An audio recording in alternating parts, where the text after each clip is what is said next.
transforming Indian Railways through AI, analytics, and sustainability. Indian Railways, one of the world's largest and most complex transportation system, is increasingly leveraging AI-driven analytics, digital platforms, and sustainable practices to enhance efficiency, safety, and resilience. This panel brings together senior leaders who are directly involved in driving this transformation at the policy, operational, and technological levels. To discuss this theme in depth, we have with us an eminent panel of experts. I request our panelists, Shri Vinayak Garg, Shri Ganesh Tripathi, Shri Rahul Pachori, and Professor Ajinkya Tangsade to kindly join us on the dais. Yes.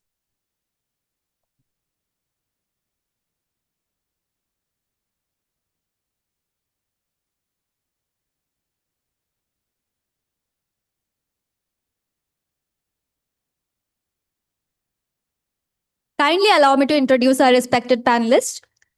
First, I would like to introduce Shri Vinayak Garg, a 1994 batch IRSEE officer. Vinayak Garg sir previously served as the Commissioner of Navodaya Vidyalaya Samiti and Chief Vigilance Officer at the Indian Tourism Development Corporation. He currently holds the role of Divisional Railway Manager of Central Railways Nagpur Division. Sir holds a BTech Honours degree in Electrical Engineering from IIT Roorkee and an MBA in Project Management from Sikkim Manipal University. Prior to joining as DRM Nagpur, Sri Garg was Joint Secretary in the Ministry of Education as Commissioner of Navodaya Vidyalaya Samiti, managing approximately 700 fully funded residential schools across India. What is truly inspiring is that Sri Garg balances his demanding career with passion for sports and fitness. As a leader who is expert in management, Sri Garg's presence is especially significant for us. His insights will undoubtedly inspire and motivate to strive for excellence in management. I would request Professor Nikunj to felicitate Shri Vinayak Garg.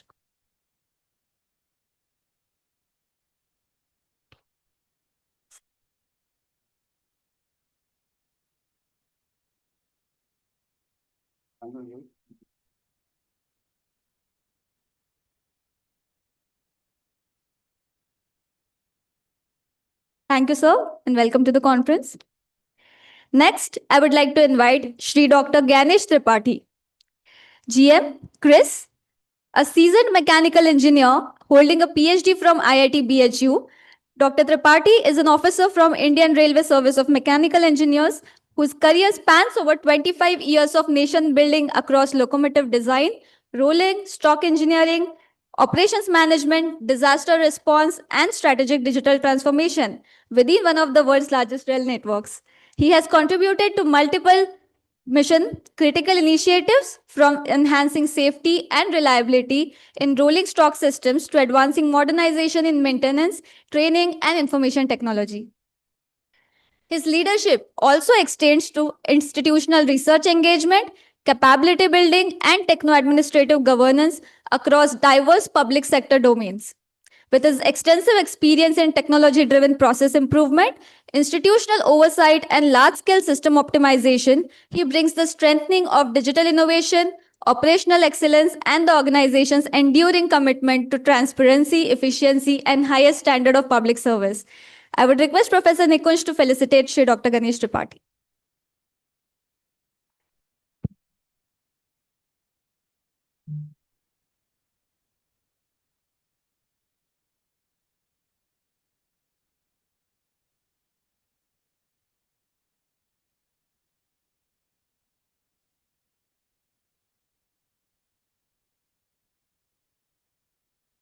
Welcome, sir. Next, we have with us Shri Rahul Pachori, Director, Ministry of Education, Government of India. At his current role, he supports policy design and implementation across school education, skills, and entrepreneurship. A senior officer of the Indian Railway Service of Electrical Engineers 2009 batch, he brings over a decade of experience spanning railway operations, public policy, data-driven governance, and large-scale project management. He has played a key role in major national initiatives such as World Bank, supported by STARS project, the establishment of National Assessment Center, PARAK, and budget planning from Samagra Shiksha, managing allocations exceeding 67,000 crore annually. Prior to joining the Ministry of Education, He served with Indian Railways, where he received the Minister of Railways National Award for Operational Excellence and Innovation. An engineer by training, Shri Pachori holds a BTech in Electrical Engineering and MIT Micro Masters in Economics, has completed an advanced management program in public policy, and is currently pursuing a PhD in management at IIM Indore. His work lies at the intersection of technology, analytics, public policy, and governance, making his insights especially relevant to discussions on AI-enabled and sustainable public systems. I request Professor Nikunj to felicitate Sri Rahul Pachori, sir.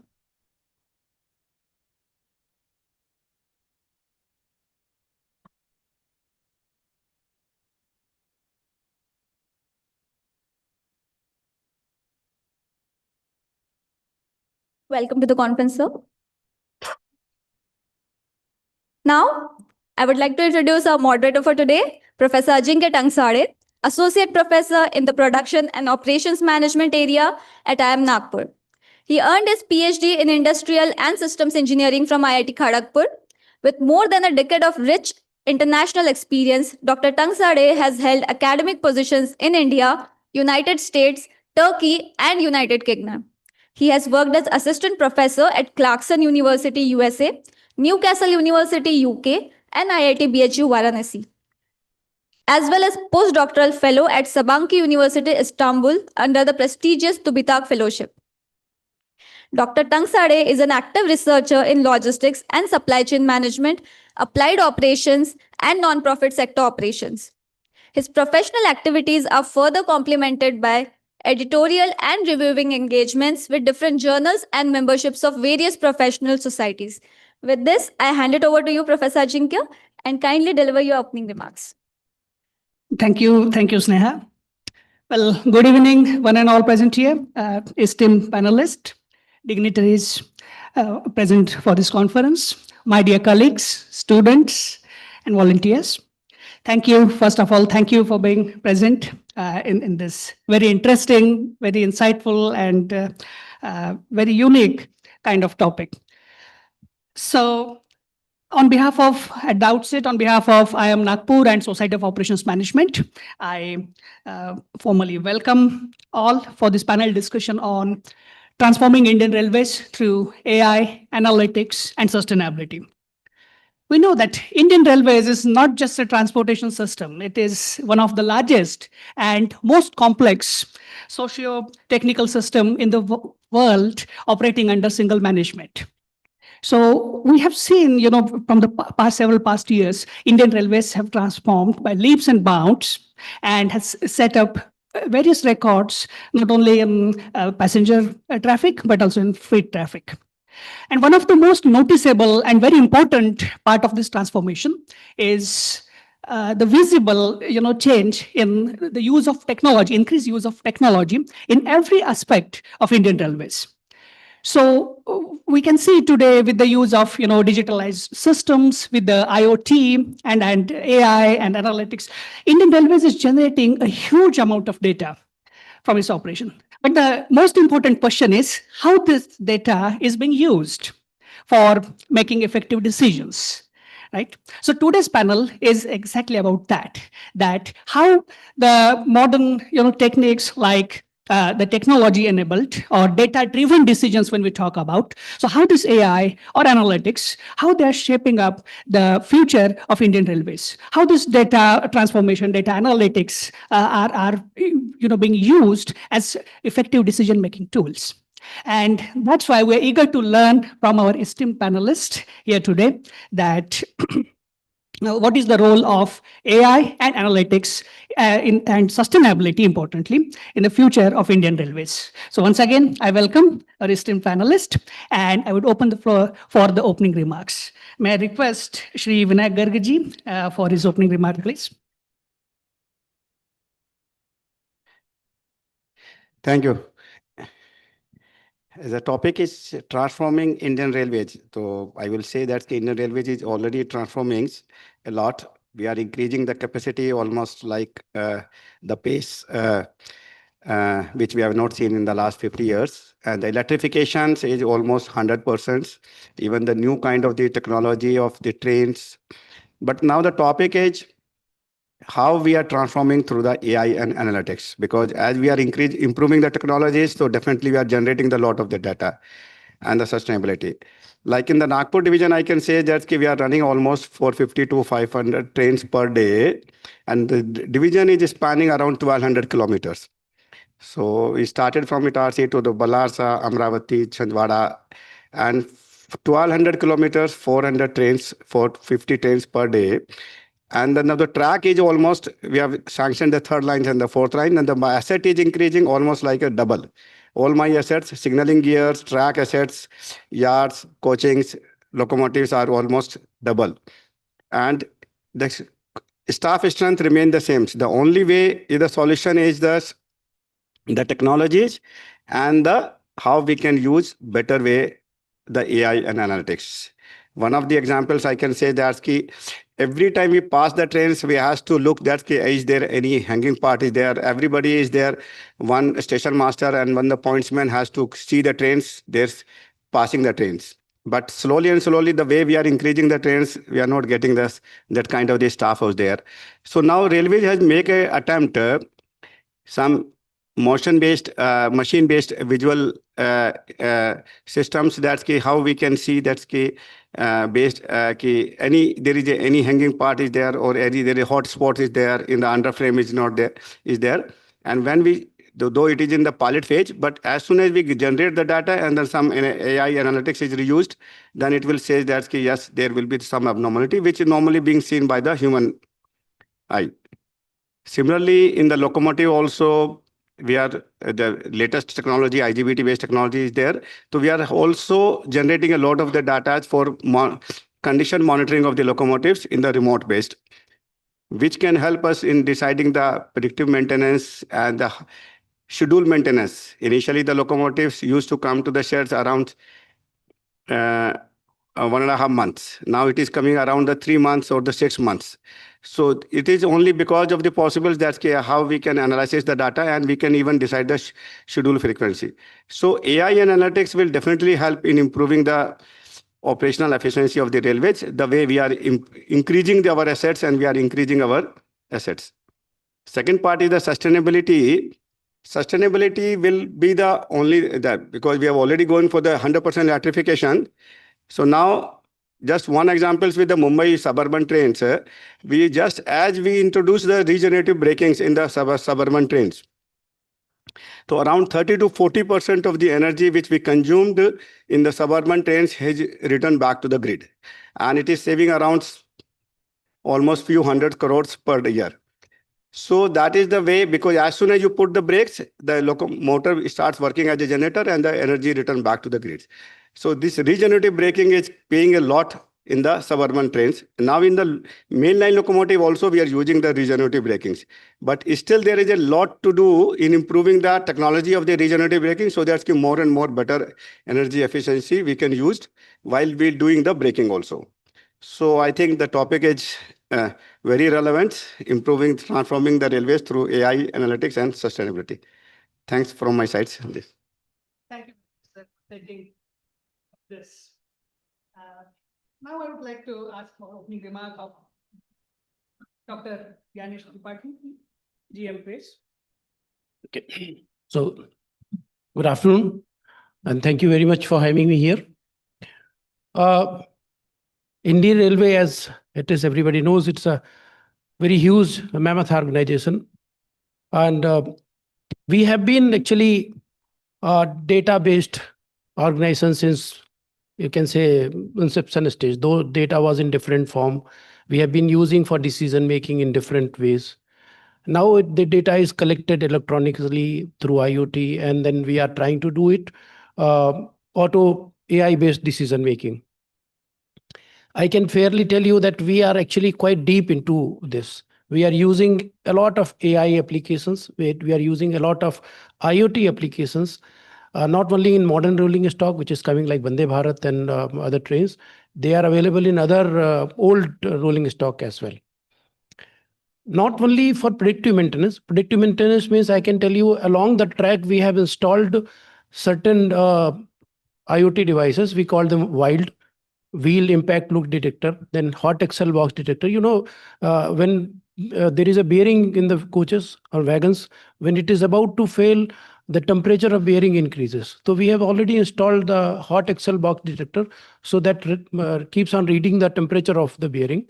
And when it goes beyond that limit, beyond certain limit, the red flags are actually relayed across the system, and so that the corrective action is taken. Similarly, wild is there, so wheel load impact detector is there. So when wheel moves, it impacts the track. Whenever the impact is more than certain limit, the flag is raised and corrective actions are taken. So it's not absolutely predictive, but yes, we are sort of intervening database decision we are already taking. Then a lot of facilitation on passenger size we are doing on database AI applications. So one application I can tell you, uh, that's a quite pain point for everybody. When you travel in a train, toilet is normally dirty and you don't want to use it. So now we had developed a long back, there is an application called Rail Madad application. You lodge a complaint on Rail Madad, that will be given to a supervisor in the traveling in the train. He will go and clean the toilet. He will capture the photograph, upload it to the cloud system, and then there will be a AI-based model which will evaluate the quality of the cleanliness which is being done. Similarly, we are doing expected time of arrival prediction based on the machine learning models. So there are many applications we are adopting, but I can tell you AI itself is at the cusp of development. It's not something which is fully developed. We are trying to grow with the AI, and probably AI also is trying to catch up with the system's need. So, as an opening thing, I can fairly assure that Indian Railway is adopting all the technologies available, exploring possibilities, trying to even invent some of the things which is possible. And we have quite good core team of engineers who is involved into this. About sustainability, sustainability is our mool mantra. We have been doing a lot of things, from solar energy, solar panel system. Even much before that, some older people may remember that we planted Jetropa to substitute the diesel with the biofuel. So we have been experimenting with all possibilities which are technologically being developed, or even research being conducted. So in a way that I can say that Indian Railway is a quite agile organization in that senses, technologically quite evolved, driven by mostly engineers. So we are in pace with the modern research which is being discussed here in this forum, and topic is apt for it. I'm just trying to elaborate things so that some of the researchers can pick up some of the areas and come out with a wonderful product, if that is restrictive things for their thesis, which was discussed in previous panel. So I'm slightly being greedy so that people can pick up points from railways, areas from railways, and do conduct research in future. Thank you very much. Thank you very much, Ganesh ji, for this wonderful opening. And I'm sure we can build on many questions on your opening remark. But let me first go to Sri Rahul Pachori ji, Director, Ministry of Education, for his opening remark. Thank you. Thank you, Professor Ajinkya. I would say the afternoon, both the panels are a stark transition from each other, because the first one was more focused on academia and research. And I wouldn't use the word criticism, but there was a lot of thought on whether AI is to be used or not. And when we transition from academia to this panel, which is more or less of professionals, I think we are very happy if someone else is doing our work, as long as we are being paid the same. So we are really happy that AI and analytics can ease a few things out for us. Having said that, I would use one of the lines which was there in the earlier panel, which really struck a chord. And that was the only difference between, or rather the most important difference between AI and humans would be accountability. And I think that resonates perfectly with the scenario that both the panelists have already explained. Because whether it is a person sitting looking out for hanging parts, or whether it is axle bearing being checked for temperature through any motion detector or any other system, any intelligent system, ultimately it's about the accountability. So we need to have a system which can analyze, which can give us an answer, but still in the end, you need somebody who is accountable. And that actually boils down to the human or the in charge who is handling these systems. So it's a very good mix of technology along with the human intervention.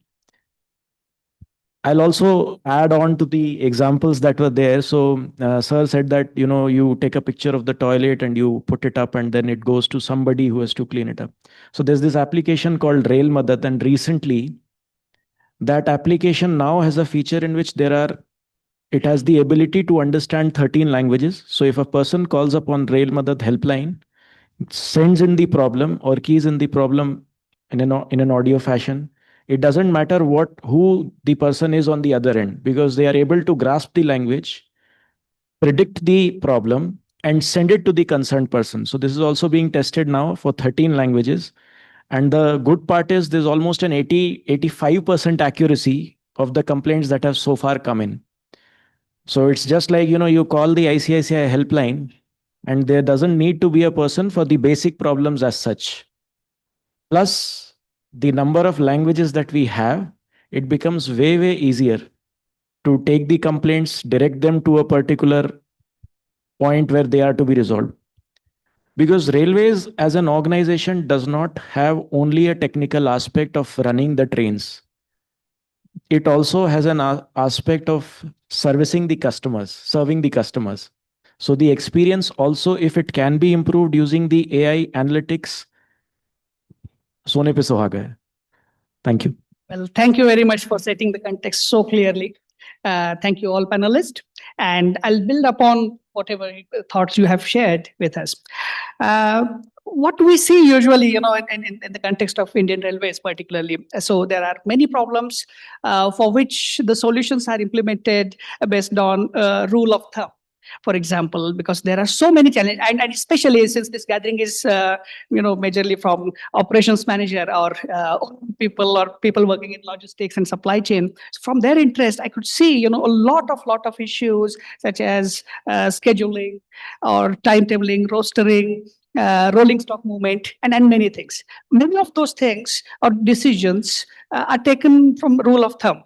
For example, I attempt to cite one of the work Dr. Ganesh has published is the optimal location of accident relief facilities in a railway network. So there is a rule of thumb, like how much coverage, for locating those assets. So the rule was, just how much area it could cover.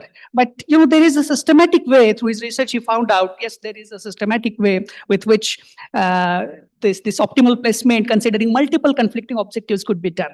So my question to you, Dr. Ganesh, is what particular areas that you see have this potential, the problems which could be solved as, let's say, optimization problem or data-driven decision-making problems, or through the use of AI? What are such problems pertaining to the operations management that could be solved? Okay. So, railways particularly does everything which a normal business should do, but the intention of doing is different. So I can tell you from operation research point of view, like researchers have some objective function defined, multiple objective functions defined, and then they try to work along with that constraints. Indian Railway has objectives which are fairly not very tangible in a sense. So I can tell you, like, passenger business has something called social equity. We are working for national integrity. We are working for many other socio-economic causes which cannot be financially or mathematically formulated per se. Having said that, there are many, because ultimately we are into operation, we do business. So there is a possibility of a lot of operational research and AI-based solutions. Some of them I've already mentioned. So from investment decision, like our decisions are very long term. We invest for say 30 years, 50 years long. Normal businesses do for 5 years, 10 years.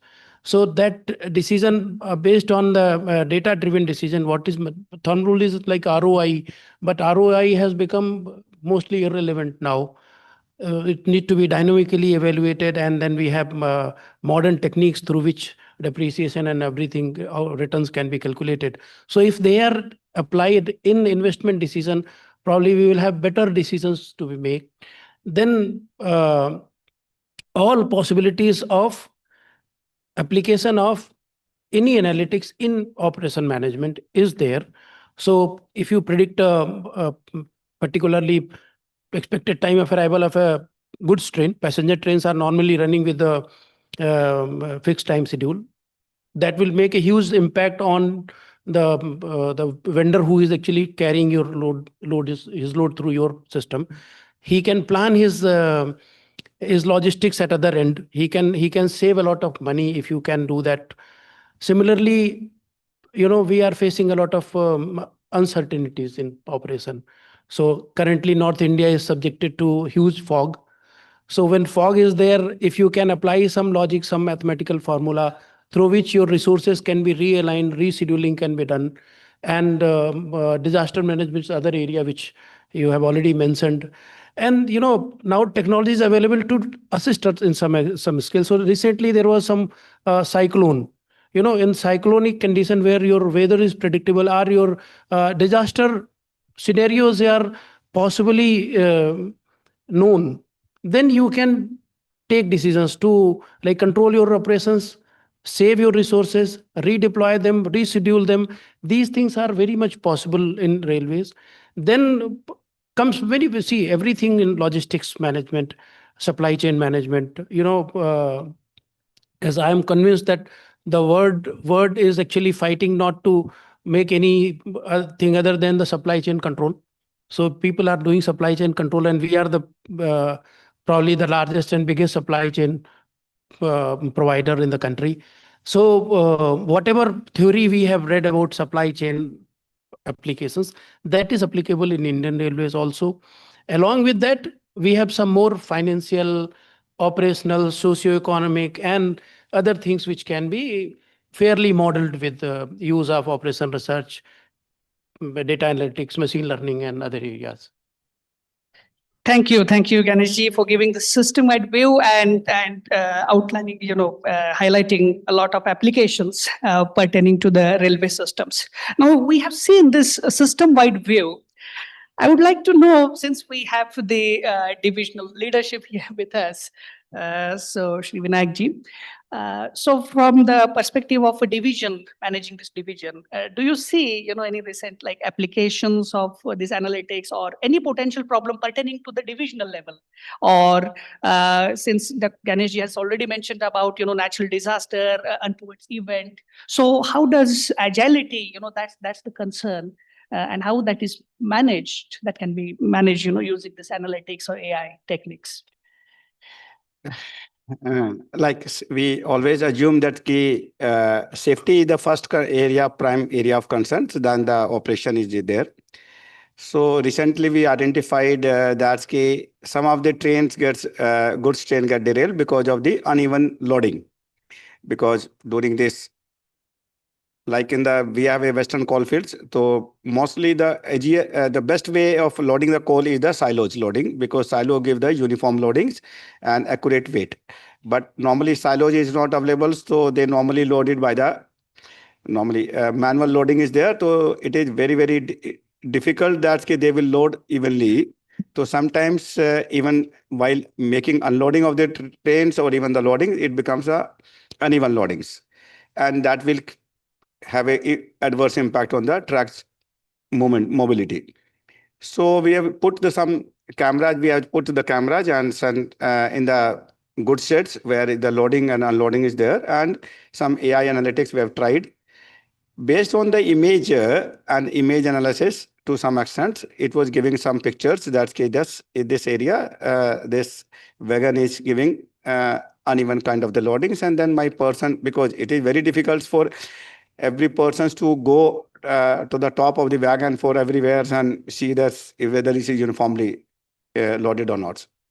So based on this, we have tried in the two good sets we have tried in this because in this Nagpur is a very heavily loaded divisions. We have almost load around 40 to 50 trains per day. So we have tried in the two areas and it is giving fairly some ideas. But as we have already said, that AI model says the way it has to be get trained to more and more data we give it and more way we use it, then it will get trained better. So hopefully it will get better trained and give the better more results. But currently it is giving some fairly good ideas. That's key. So in this way, AI and analytics based on the only the image, we were able to get some ideas about the which was not possible by the human interventions. That's key, whether the wagon is evenly loaded or unloaded, completely empty. Similar manners, analytics can be used by just Ganesh has told that we have put still we have put the man who look into the hot axles, anything hot spots during the passing of the trains, and we have also put hot axle detector also, which sends some signals but it is giving some signals that the temperature difference between the two axles is this, and then temperature difference between the wheel to wheel is this much. Sometimes we get the false readings. And based on that, we get it checked in the next station and we take the decisions. But if we put the AI also on the data collection collected from the HABD, the hot axle detector, and then we can train the model. So it will give some fairly good ideas about which is the trains to be stopped in the next stations and get some ideas about the hotspots or not. So in this manner, in the Nagpur division, we have tried some 2-3 areas, but there is still a lot of the things where we can use more and more AI and analytics. But we need to get it trained better to give some good insights and better alerts. So there's some real time attention can be given, or even some maintenance schedule can also, the frequency can also be revised. One more area where we have used the AI is the overhead wires. This staggering and height is to be seen, but for which is very difficult to have a special trains, and because the timing. Now we are putting some devices with the image is there and AI model is there. We can put this into the any trains on the top of the any trains on the one running with the 130 speeds. And with these trains, we take out these devices and we collect the data, and it gives the fairly very good ideas about where the stagger is out and where the height is difference. And then based on that, almost 30 to 40 locations we have attended, and we find that yes, it was giving the doubts. So in this way, we are not taking any block on the traffic block to find out to have a analytics based maintenance schedules. So these are the few examples we have used, but there is still a lot to do, and more uniformity and better trained AI model will be available. So we can get the better real-time analysis and even the scheduling the maintenance schedule also. Well, thank you very much, Vinayakji, for saying very interesting and relevant applications of machine learning algorithms or image analytics, data analytics for improving safety, operational efficiency, and overall planning. But a question comes to mind. This is like for divisional level. Yes, one can develop this application by studying this data. But particularly when we look at the massive infrastructure and the sheer scale of Indian Railways, so what are the challenges when it comes to the data integration, or overall, how do we attack those truly, in true sense, large scale optimization problem at CRIS? So once again to you, Dr. Ganesh, since you're associated with CRIS, please enlighten us with. So very relevant question, in fact, and very sore point for me, because any large organization like railways, when we started working on IT applications, so we have developed application based on the utility. We call it federated applications. So around 60 applications we are running as of now, from operation management, from human resource management, asset management, everything, accounting, and everything is there in some of the application. And these applications are actually isolated and standalone. They are collecting data and saving to themselves. The pain point is that this data which they are collecting is not even in similar format also. So collating all this data in master data and or otherwise data governance with them has become a humongous task for us. Most of the applications which we are talking are actually, decentralized applications. When we go for pan-India level applications, it is really, really difficult. What we are doing as of now, when we take up a pan-India level application, we collect data from different sources, make a uniform data specifically for that application. That means, in a sense, generating another data source, which is not actually communicating to the sources which are collecting data from the source device. So that is how efforts are still being made, following the international standards, making data master data, and trying to do data governance also, trying to look at the lineage also. So all these aspects of data management are being implemented, but as of now the current status is that most of the applications are isolated, independent, and they are collecting huge amount of data by themselves, and that is becoming challenge every day. So the only way solution, if you want, I can say that once we are able to educate people who are who have been engaged with the legacy systems, when they are ready to accept these challenges, because all the people who have developed the application and who are managing their application, that applications are very well serving their purpose, and they are not ready to come out of that silo and to collaborate with the other application with the aim that there can be a uniform data management, and we can transparently see across the walls that what you are doing and what I am doing. Ultimately, that was the aim of all IT applications. So it is not only with the railways, it is with almost every field which I have come across, and every organization is facing this challenge. We are academically talking a lot about the data management, but the fact is industry is actually struggling with that. I'm expecting, as the knowledge grows, the pain increases, and the, I can say, wound festers, then probably people will wake up for the medication, and things will be corrected by themselves. That is the only statement I can make at this point. Otherwise, it is a big challenge, not only with the railways, but entire IT industry.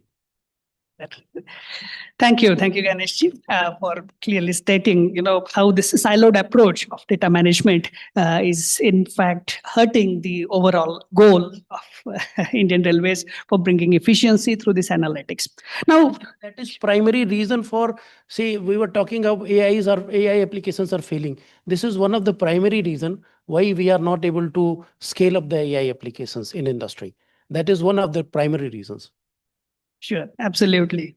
Yeah. So far we have discussed about the applications, like what is really going on with Indian Railways in terms of use of AI analytics, what role this AI and analytics is currently playing in transforming the Indian Railways.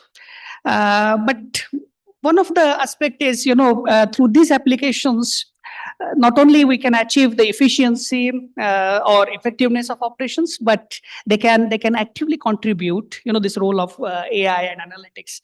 They can in fact enhance sustainability. And my question to Shri Rahul Pachori ji is, how do you think this increased use of AI can help in achieving the sustainability goals for Indian Railways? So when we talk about sustainability, I would rather extend it to the overall operations as well, because sustainability in operations, not just on the track, but also on the platforms. I'll give you a very recent example, which was carried out near Statue of Unity. So there's this young firm who have been trying out this pilot. So they have mapped all the entries, exits in the overall area near the Statue of Unity using cameras. And then they did a mock drill to understand what are the security features presently, what are the blind spots, and how things would fall out of place in case there is a stampede, in case there is an attack, or in case there might be something else. If there is an earthquake, something breaks. Now, we are going to try and implement that on the platforms. I'm sure most of you would be knowing the recent mishap that happened on the New Delhi railway station during the Kumbh. Now, can we actually predict what is going to happen? What would be my blind spots? How would people react in a situation which is not totally predictable? So, in that, AI mapping data analytics can be brought in. There's another recent example which is there. So, the North Frontier Railways, that is the railways which operates in the Northeast, there has been a lot of problem in which elephant, because there are a lot of elephant corridors. So the elephants have been hit by the train, and there's a lot of damage. Serious damages are there. Plus, there are the level crossings where gateman sits and the elephants come in and they just wreak havoc. In 2018, there was a small innovation which was brought in which the sound of a humming bee is used so as to scare the elephant away. So if the elephant is near the crossing, there are hooters in which a specific frequency sound is played so that the elephants move away. Now, what has been done is on approximately around 141 route kilometers in the North Frontier Railways, they have put in specific devices to measure the decibel in that particular area and relay it to gatemen as well as loco pilots within the locomotive if there is a potential threat in that area. So, again, they are using the analytics so as to repeatedly plug in the data and understand whether actual uh, threat was there or not. So this is being tried in 141 kilometers. And see, this is a very innovative way, non-invasive. You don't need to fence or anything, and you still get a solution which is actually sustainable. Thank you. Thank you so much for sharing that. Yeah. Now, a bit different when it comes to AI analytics and, in fact, sustainability that we talked about. A question comes to mind that what is actually more difficult to manage? Is it technology? Is it people? Is it process? Uh, Shri Vinayakji, please, if you can tell us about that. Actually, railways is already hugely human driven. We are Nagpur division. We have around 18,000 of this staff. Though, year by year we are reducing the staff strength and assets are increasing, but the major factor is that a lot of the safety aspects and lot of the operational aspects is still with the human. Like my crew driver is the key. Though signal is giving, points are being set, but if the driver is, we have seen the cases that if the driver is not in the complete health state of the minds, and even sometimes we are find the cases of the micro sleepings and driver overshoot the signals, and then it can even cross the signals and it can hit the trains.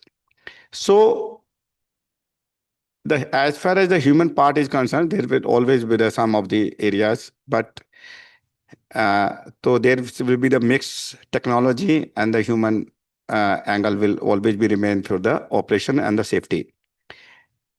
The technology can be aid to the human angles. So now we are introducing the Kavach. I think some of you have heard about the Kavach. In the Nagpur division, we have already the first phase of the Kavach we have already implemented. Kavach by the LiDAR we have given every locations of the rail assets. Level crossing gate is there, permanent speed restriction is there, where the station is there, where every locations, stations, platforms, everything, where the speed is, what is the speeds he has to enter into the platforms. It is everything being enter the data through the LiDARs. It has been completed. Now RFID tags has been put into the tracks to identify the exact location of the tracks. Another tower is being installed. And now with this Kavach, as soon as the driver is overshooting the speeds, it will give the signals, alarm signals. If the driver has to acknowledge it, and if he reduce the speed, then it's okay. Otherwise, it will definitely put the brakes. Automatically, brakes will be applied and the train will be stopped. We have already done few trials over it. Similarly, if overshoot the signals, so it is keep on giving the like in the rear end collisions, it gives around the signals by the 300 meters, 600 meters, okay, the rear end collisions, that you have to stop it. And if the driver is not controlling the speeds, then it will put the brakes, and definitely it can stop the train before it hit the collision. So in this way, ultimately the driver will always be required to, railway is not going for the pilotless drivings, but this kavach will definitely give the authority, okay, what is the speed authority, it is aiding it. And if the driver is not able to control as per this devices, then it will put the automatic brake also. So it will definitely improve the speeds. So this is how we can mix the technologies and the human angles. But currently, though, railways will not be able to completely eliminate the human angles.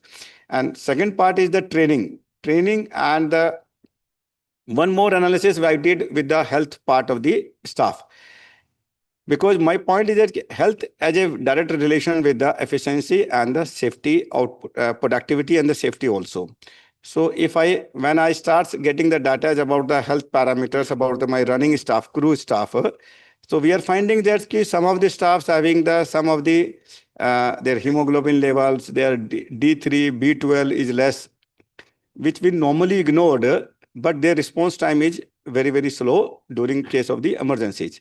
So in case of the human angles, the manpower based, so health can also give you some of the good insight about and the second part will be the trainings. So health parameters, trainings, continuous counselings, improvings. So that will remain continue, but it simultaneously we have to aid with the technology also, because in the way we are running the trains, the way we are increasing the speed of the trains, we are increasing the frequency of the trains. Only on the same two tracks, initially we were running almost 200, 300 trains. Now we are running 450 trains. So definitely there will be we need the input of the technology, AI and analytics also. Sure. Thank you very much, Vinayak ji, for emphasizing that, whatever we talk about AI or analytics, it cannot replace the importance of human being. In fact, that's the essence of Industry 5.0. Industry 4.0, we talked about a lot of data and how that data can be used. But now, globally also, the focus is, how this data or data-driven decisions can be focused to better position, better suit the human being. So that's the essence. I think that is what we have highlighted. Now, coming to the closing of this part, in the interest of time, one of the questions I really see, from the interest of operations researchers, is that we talked a lot about AI, analytics, sustainability, and its role in transforming Indian railways. But as an academia, how can we contribute? How can we support this transformation of Indian railways? Dr. Ganesh, if you could please, your thoughts. Yeah. So again, this is very critical question. Don't mind if I criticize academia for that. I'm sitting in academic institution. But as my previous panel was also discussing, that most of the research which academia does so far has been for the libraries and journals. And it is hardly translated to a product usable for the industry. So scope is plenty, because ultimately all the education and all the business we do, all the any activity we do in society it is for the overall growth of the society and the nation. So we cannot separate that academia is somebody who is doing some different thing and we are doing something different. Ultimately, we have been part of the academia in our course of the journey, and probably we are always lingering to remain part of this, because knowledge is the only thing which human has evolved with. So academia will have to support industry in a big way, but the way Indian education system has been functioning so far has not been actually substituting the academic requirement, industrial requirement. The big challenge is there is a big gap between what industry needs and what academics produce. So like last panel was discussing, that what industry needs is also changing very fast. So every 3-4 year, you have a new technology, new product, and new demand also, because we generate the demands. Whereas the syllabus for the academic and the course for 4 years remains same. So all the product from academia we are getting is a normally outdated. By the time they are in the market, their usability or employability becomes very, very low. So academic collaboration in theoretical terms is one, that there should be complete coupling of academic requirement and industrial requirement. Number two, if I come to the subject specifically, operation research is a subject which is actually needed for not only industry. I will specifically go for railways. There is a huge requirement, but the understanding should be different. As I already told you, we are we are not commercial organization in 100% senses. We are socio-economic national nation building organization. So we do not work in terms of revenue generation and profit making. We work for different perspective. So far, management and business school has been teaching all the logistics management and supply chain in terms of the maximizing profit. Here it is not applicable to a large extent. And that is why probably when you come with a solution, it is most of the time rejected. It is not applicable in our industry. So academia will have to come out with a different metrics, different indices, specifically for all the government organization, be it Indian Railways, be it uh, say aviation industry, or any other industry which is actually working for largely integration and other social aspect of a nation building. So we'll have to come out with a different matrix for industrial requirement, and that too specifically these kind of industry.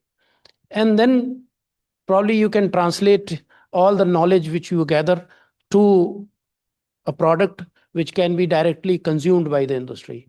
So that is what probably, and if I am permitted to say, this is my old thought, that academicians should go to the industry, see how the problems are. Actually, theoretical aspect of the problem and practical aspects are two different things. If you go and visit a shop floor, stand there and look at the processes, how they are functioning, how shop floor works, how production is happening, probably you will know that there is more to be done. And similarly, industry people should come to academia and come with their experience, what they have faced, where is the gap between what is being taught and what is being implemented. And both of them, means industries and industrialists and academicians, both of them together try to plug this gap. Obviously, there will have to be a gap, otherwise aspirations will die. So there will have to be a slight gap, but as minimum gap is there, that is the better thing. Yeah, thank you. Thank you. So, yes, we can definitely, work towards a collaborative approach in developing the solutions that are required at the industry, required for industry, and what we teach, to our students, or what type of research that we do that could be implemented in practice to see that. Well, I take a moment here. And we can maybe take a couple of questions before we formally conclude. So, yes, please. And similar to the previous panel, may I request to please keep your question direct, so that a direct answer could be given. So, Thank very you. very interesting panel. Let me take the first question if that is not a problem. So, to all the panelists or to Mr. Sri Garg Saab, so I was following your views on safety part, coach and other things have been implemented. I was just wondering, metro trains we have, the driverless trains concept.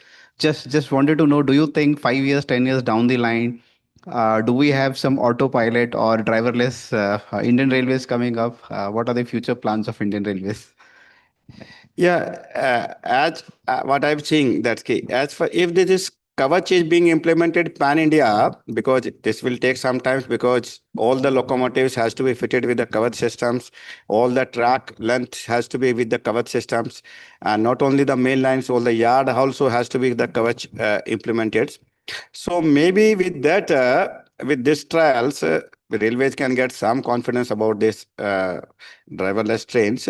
But currently, the way I've seen that Kavach trial, that it is giving almost everything. It is giving that what speeds you has to run, to what distance you can go up to the, what is your traveling authority, what is your speed authority, and if you are not following it, then it will apply the brakes, and then so it can go to some extent, but currently it is a long way to go. But because metro has a very limited distance to be traveled and very simply single way. But in case of the train operations, we have to take the decisions ki sometimes the trains coaching, one train has to be kept into the loop lines, another train has to be passed, some goods train has to over, because within the two tracks we have to manage a lot of the trains and lot of the permutation, and anything goes fails, then some precedence has to be decided. So abhi, there are so many uncertainties with that long distance train operations. So maybe with the Kavach it will be maybe someday. I can slightly add to it. Sir, there's possibility and DFC, dedicated freight corridor. There's a concept actually because see, driverless train without passenger is okay. You can compromise with, but with passenger is a huge because we all are humans. We do not want to compromise human safety. That is important. So on DFC corridor, it is a thought this is possible. And metro trains are actually they run in simple loop and they are programmable. So you can always do it, but it is not programmable running. Like driver, initially we were running with the driver and the guard, but still the lot of the goods train we are running with without the guard. Yes. Because the the role of the guard, because in case of the train parting has to apply the brakes, that they had already automated. So in that way, they are already running the trains without guard. So maybe someday Yes. they can go with the driver also. That's all. Just to add up on this same question, almost learning on that. As you said, we're talking about this Kavach system. So any kind of failure on the part of human, do we have the sustained technology or maybe data available for the how the things have happened and any system available to check on that? Maybe, for example, we have heard, I don't know, it is just a hearsay. We heard here that ki sometimes, this is a different question actually, on the human part. Ki driver, the loco pilots, what you call tomorrow, they are heavily paid in terms of overtime. That's what the general concept is. And we have, and it's just a hearsay, I'm saying, I'm not knowing the exact thing. Do you mean to say they are being overworked or they are getting overtime? Does that simply implements that key? We don't have any roasting system or any system available which is taking care of what kind of duty timing limitation is there, something of that sort? No. We had a very, the crew management system is very well established, and the long back it was this overtime concept is there. Currently, the utilization of the crew is almost optimized to the 100 to the 90%. It's only because of the crew vacancy, the pilot vacancy. Sometimes coaching trains, no pilots, loco pilots is running over hours. We are normally maintaining around 8 hours or 9 hours. In case of the goods train also, because there is just some kind of the uncertainties and it's not a fixed timetable with the goods trains. So, but in that case also in the mid-section relief, we gave the to the crew, and we are still following that case. They has to just complete this the journey within some 12 hours. Is the period is that normally we focus on the 10 hours. So, and they has to, and the rest period is also there. How many days they has to come to the rest to the destination, to the home, the outstation rest is there, and then the home rest is also there. So that is a predefined, and it is a completely being monitored as a part of the safety also. So the crew management systems developed by the Chris is working very well, and it is being completely centralizedly monitored. Because and even on these systems also, we have introduced one more things, because the loco pilot sees so many things during the en route. He is running the trains, but he has observed so many things. He observed that something is hanging on the overhead wire, something is lying on the track, something is this. So he put, when he sign on, he put everything on the real time basis, and it is to be acted immediately by the concerned departments, it goes to them and they act on it. Whoever is the responsible for that, they act on it immediately. So the crew management systems is currently working very well. Just to Optimization, yeah. Just to add on, you would never have seen a passenger train waiting for a crew or getting late because of want for a crew. Yes. We have never in spite of our review systems, roster systems, we had around 20% vacancies. They are the only in my divisions. I'm running so many trains and crew, my loco pilots, because this is the track, 1200-kilometer tracks. So we normally book that around 800 to 1000 crews per day. Still one or two cases, especially in the peak season when we have the highest loading season, then only one or two trains wait for the crew. That is only the good train. Otherwise, there is no cases for every train detained for the crew is being personally monitored at the highest level. That is fantastic management, I should say. Thank you. Thank you. Thank you. Maybe just last question to the gentleman in the back, please. Thanks. So my question is to Vinay Garg, sir. So everything comes up with the pros and cons, and same goes with AI. So now that Indian Railways is doing a good job when it comes to acceptance of AI technology in the operations, but that comes up with a challenge. The recent couple of examples where we have AI generated tickets that are being created in the railways, and because of which the Indian Railways has to take a step back that the ticket has to be printed if it is an unreserved ticket. So that is one of an example. So how those challenges are being addressed currently by Indian Railways? Yeah. This AI generative tickets has come up recently, and it is because ticket is being seen personally only by the ticket checker, and he's not able to get distinguished. So we are introducing some kind of the technologies that's whether the ticket is directly being issued from the systems or not. So as far as these fake systems, deep fake or fakes will be keep on coming up. Some railways generate so many papers, parcel papers, authorities. Some of the authorities can be even the fakely generated. So slowly this will be the system generated, some tag is there. Now we have, as far as this staff is concerned, in the stations we have given the QR code to the every vendors and to have a tag on the unauthorized vendors. As soon as you scan that QR codes, we get from the systems whether the person is being authorized or not with the photo iCards. You can easily match it. So we know that this is an authorized person. Initially, otherwise, some of the fake TTs also moving in the trains. So now we are introducing this QR code based iCards even to the contractual staffs. So that's key. Anybody can scan it, and then if we get the systems like Aadhaar, we get the system data verified from the systems. So then we can say that the person is authorized or not. Okay, thanks. So these are that will remain the challenge. We have found some technical solution for it. Yeah, sure. Thanks, sir. Well, thank you. Any other question? Or otherwise we will just conclude.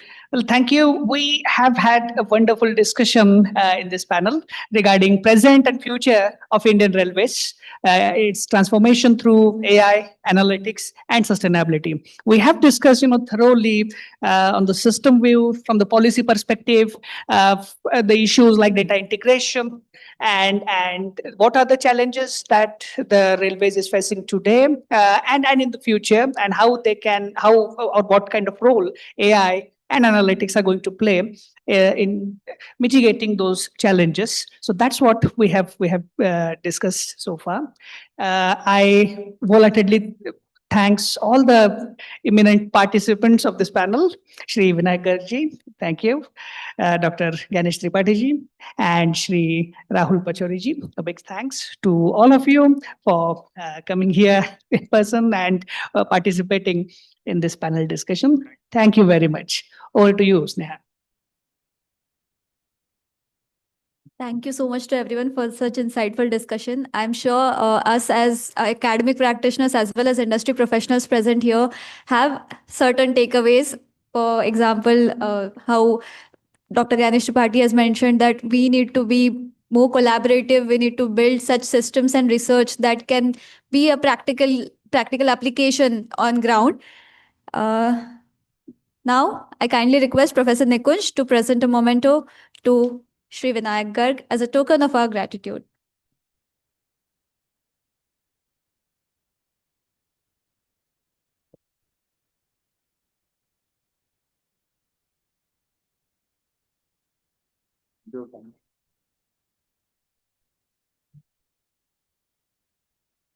I request Professor Nikunj to present a memento to Sri Dr. Ganesh Tripathi as a token of our gratitude.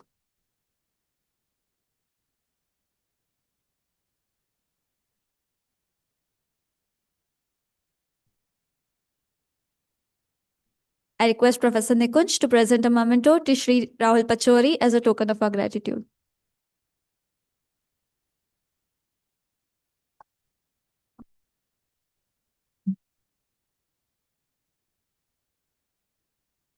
Kindly join us for a group photograph on the dais.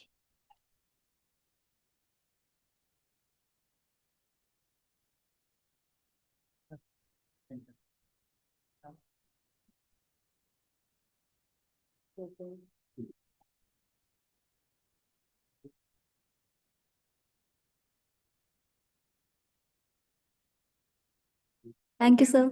Thank you. Thank you, everyone, for your participation and your presence. We hope you had a wonderful and fruitful time today. Kindly enjoy the gala dinner starting at 7:30 p.m. Thank you. Thank you, sir.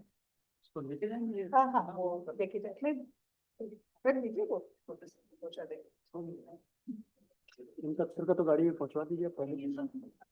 अच्छा